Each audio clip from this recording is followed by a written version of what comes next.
আমি একটি কবিতা আবৃত্তি করে আপনাদের শোনাচ্ছি। আমি যখন ক্লাস 7-এ পড়তাম তখন স্কুল ম্যাগাজিনে এই কবিতাটি বেরিয়েছিল এবং এই কবিতাটি আমার অনেক পুরনো দিনের কবিতা। স্বরচিত কবিতা বিভাগে যে আমার ইউটিউবে চ্যানেল চলছে, সেখানে আমি এই কবিতাটি আবৃত্তি করার লোভ সামলাতে পারলাম না। এটা অনেক লো স্ট্যান্ডার্ড কবিতা বলে মনে হতে পারে, তবুও আপনারা একটু শুনবেন দয়া করে, এবং আপনারা আমার পাশে আছেন, পাশে থাকবেন এটুকু বিশ্বাস আমার আছে। তো এক কবির যন্ত্রণাময় ইতিহাস নিয়ে এই কবিতা। কবিতার নাম বেঁচে আছি।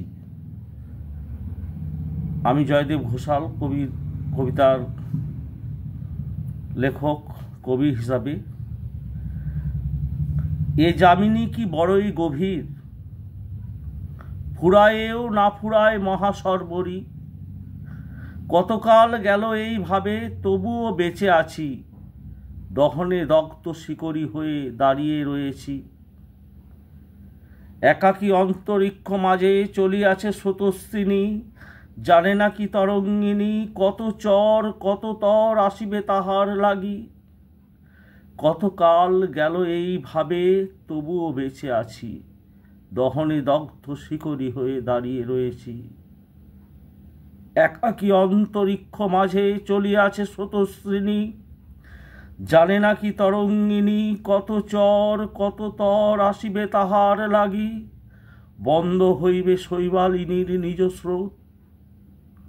হতে হবে পার বহু ভূদর অম্বর। মাঝে বিশাল জলধি, ওদিকে মরণ ডাকে। কত শত বোঝা সাথে নিয়ে যেতে হবে দূর বহু দূরে। নিশা কি যাবে না সরিয়ে মহি হতে, নিশা কি যাবে না সরিয়ে মহি হতে। রবি কি উদিত হবে না আর এ তমিসার মাঝে। শত শত দুঃখ বেদনা আর্তনাদের সাক্ষী হয়ে, মহাপ্রয়াণকে নিয়ে সাথে এ বিভাবরী তমিসার মাঝে আমি কবিতা হয়ে বেঁচে আছি। আমি তস্কর হয়ে বেঁচে আছি। নমস্কার।